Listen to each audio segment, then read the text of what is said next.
நடக்கிற எல்லாத்தையும் நீங்க பாத்துட்டு தானமா இருக்கீங்க. இந்த குடும்பத்தை சுத்தி ஏதோ ஒண்ணு தப்பா நடந்துகிட்டே இருக்கு. நம்ம குடும்பத்துல இருக்கிற யாருக்காவது ஏதாவது பிரச்சனை வந்துருமோன்னு சொல்லி பயந்து பயந்து ஒரு நாளும் போகுதுமா. இன்னைக்கு அப்பாவை நான் ஹாஸ்பிட்டல்ல பார்த்தப்ப கூட அதே வார்த்தையை தான் சொன்னாரு.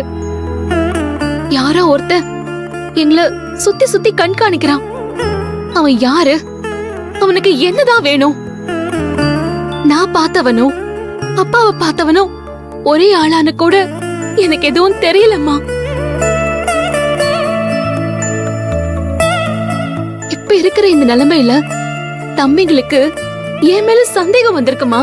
ஏன்னா நாங்க இந்த சொத்தெல்லாம் எடுத்துட்டு போயிடுவோமோன்னு அவங்க பயப்படுறாங்கம்மா. அவங்க கிட்ட நீங்க சந்தேகப்படுற மாதிரிலாம் எதுவும் இல்லைன்னு சொல்றதுக்கு எனக்கு ஆசையா இருக்குமா. ஆனா நான் அப்போ இதெல்லாம் அவங்க கிட்ட சொன்னா அவங்க நம்ப மாட்டாங்க. இந்த மணிகண்டன் இன்னும் என்ன அவன் அக்காவா பார்க்க கூட தயாரா இல்ல. சொத்துக்காக தம்பிங்களை தள்ளி வைக்கிறவளாமா நானு? சொல்லுங்கம்மா, சொல்லுங்கம்மா. புனிதா, அம்மாடி, தூங்காம இங்க என்னடா பண்ணிட்டு இருக்க? என்னம்மா, என்ன கண் கலங்கி இருக்கு?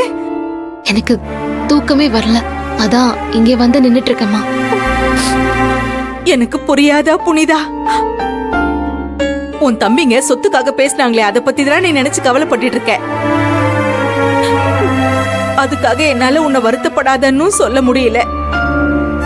ஐயோ, இப்படிப்பட்ட பிள்ளைங்களை பெத்ததுக்கு எனக்கு தான் அவமானமா இருக்கு. ஐயோ கடவுளே, இவங்க இருந்தாலும் சொத்தை பிரிக்கணும்னு சொல்லிருக்க கூடாது இல்ல புனிதா? ரொம்ப மோசம். அதுவும் சொத்துக்காகத்தான் நீ அப்பாவை பார்க்க போனேன்னு பேசுறதெல்லாம் என்ன பேச்சு? அம்மா, கண்ணே, நீ கண் கலங்காதமா.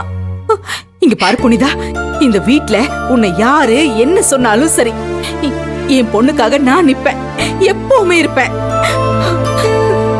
நான் தானடா கண்ணே உன்னை திரும்ப இந்த வீட்டுக்கு வர சொன்னேன். நான் சொன்னதுனால தானே நீங்க இங்க வந்திருக்கீங்க. ஆனா என்னாலதான் உனக்கு இந்த அவமானம் எல்லாம் நினைக்கிறப்போ எனக்கு ரொம்ப கஷ்டமா இருக்கு புனிதா. நீ கவலைப்படாதடா, கவலைப்படாத.